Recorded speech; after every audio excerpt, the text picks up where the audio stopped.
A game like this is just a bunch of frustration built up over 48 minutes. You know why? Let's start right from the very beginning. The Raptors don't start on time. They're sluggish. They show no effort in the first quarter. They look lazy. They just look lost. And you're down by 13, 33-20 at the end of the first quarter. It looked like the San Antonio Spurs game all over again. They couldn't rebound the ball for their life. They couldn't make a three. It just looked awful. And they couldn't play any defense either. They were getting lost in switches left, right, and center. Second quarter, though, you win by 4. That's great. And they played it better. They had 41 points in the second quarter. Problem, though, you give up 37. Now, you were still plus 4 in that quarter. You're only down by 9 at the half. That's not bad. I will take that. You go into the third quarter, it's kind of a back and forth type of game, and you're only down by 7 at the end of 3 quarters of play. You were plus 2, 28-26 after 3 quarters of play. You needed a good start to the fourth quarter. You know, and that's what we were saying really every single quarter. Well, they need to come out and have a great second quarter. Well, they were better. You're still down by 9 going into the half. You need to come out in halftime and have a good third quarter.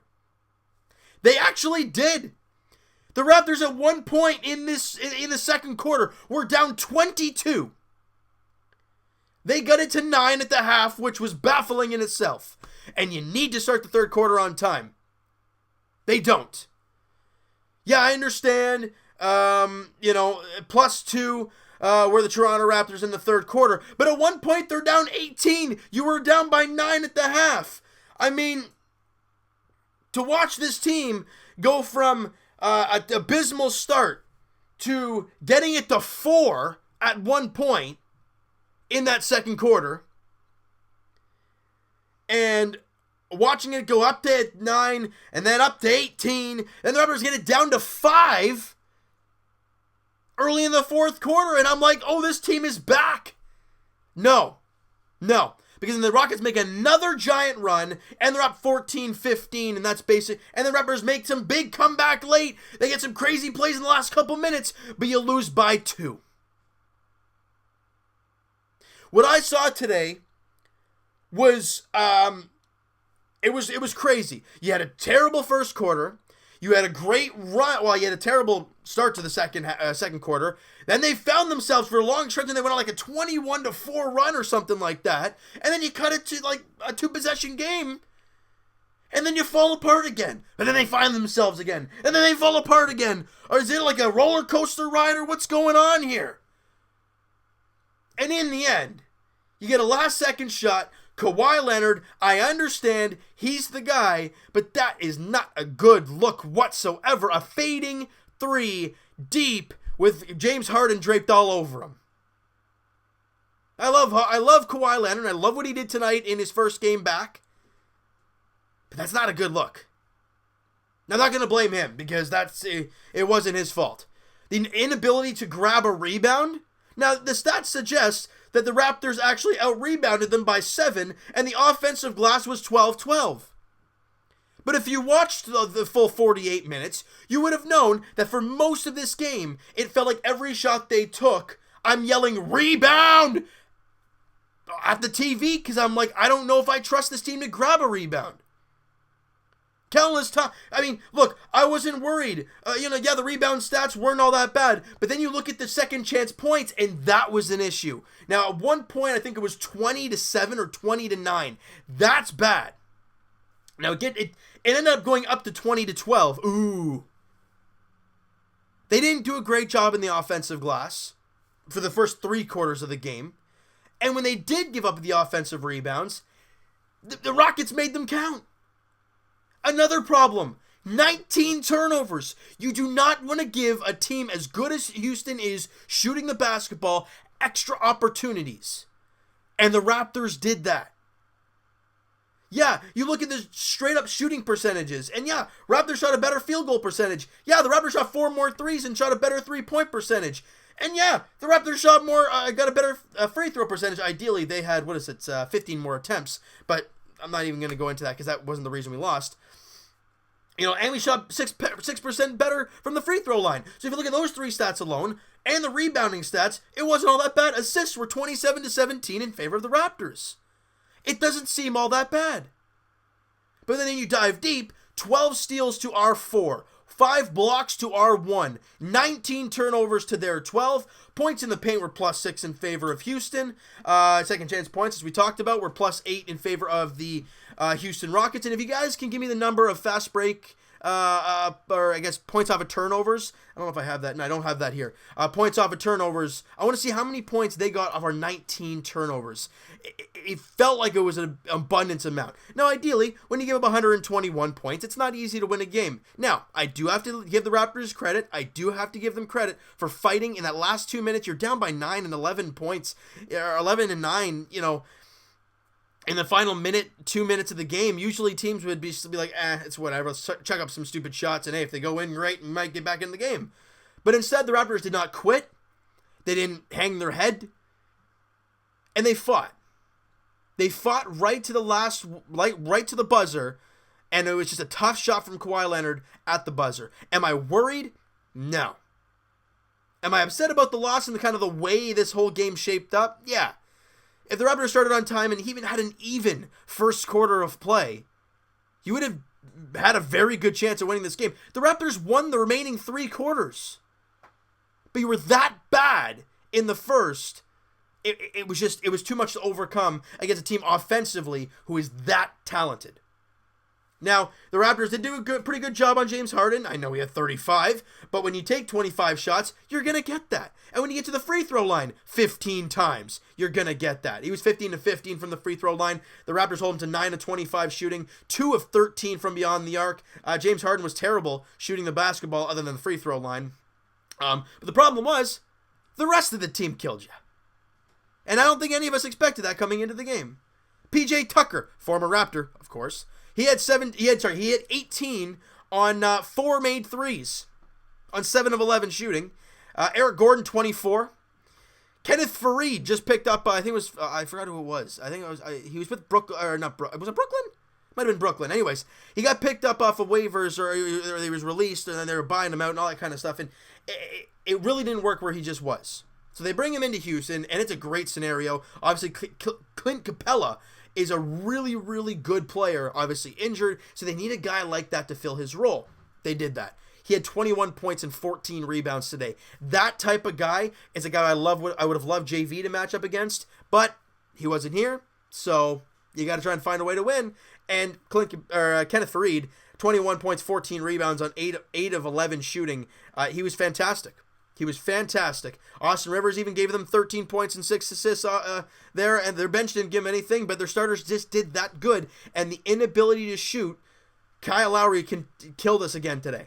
What was he? 2 of 9 shooting? And what was he from 3? 1 of 6. Not very good. Kyle Lowry was not very good today, guys. On the defensive end, he did give 11 assists. Ibaka had a double-double, 12 points, 13 rebounds, and he did end up fouling out. Now, you could argue that on that last play of the game, if Ibaka was if he did not foul out and he was able to be on the floor, would Kawhi have taken a shot and maybe looked for the offensive rebound? I don't know. But in the end, he fouled out. Grady had a double-double. You lost him on that last play. Leonard had 32 points on 11 of 19 shooting, 3 of 6 from beyond the arc, a couple steals in the game. And I watched Kawhi in the game today, guys, and it was late in the game. He got called for an over and back. The Raptors didn't even move for him. He's trying to balance himself, trying to keep the ball, on the offensive side of the court. And the Raptors just standing there like, does somebody want to maybe get open and kind of help him? No, instead he's like, he ends up looking at the guys like, are we going to do something or what? And I don't blame him. Communication was so off. If you look in that first quarter, especially, I'm going to wrap this thing up with this, guys. In the first quarter, it was crazy because you were watching guys like Danny Green and Ibaka, right? Their guys are on their specific men. And then they go for a screen, and both guys go towards the same player. And I'm like, what? And they lose their guy on the switch. They get a wide open look, and they knock it down. And it wasn't the only time that happened.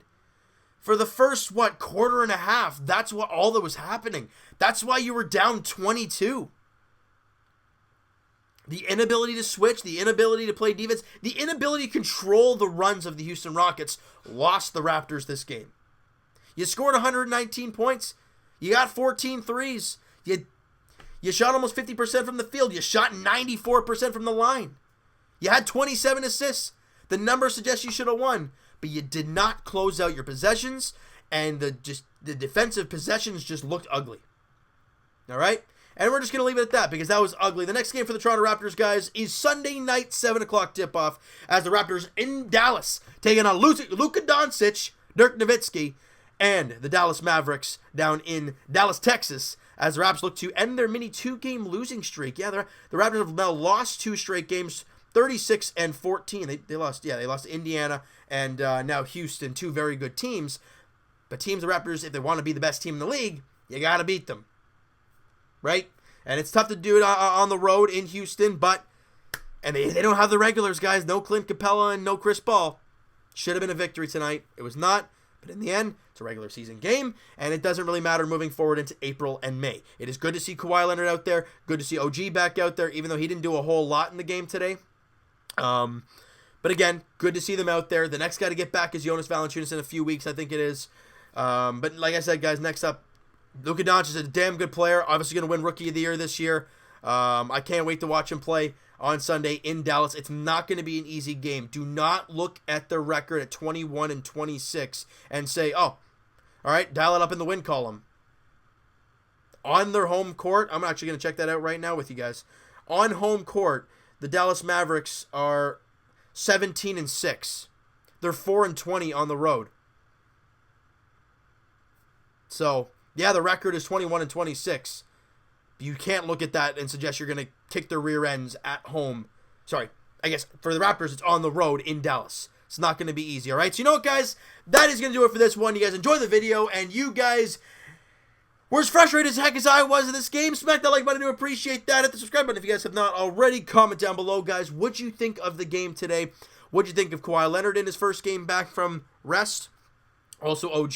Also the rest of the team. I thought Norman Powell was great again today. Did he play? I don't even know if he played in the late game situations. If he did not, let me know and be mad because I would be very frustrated. He was good out there.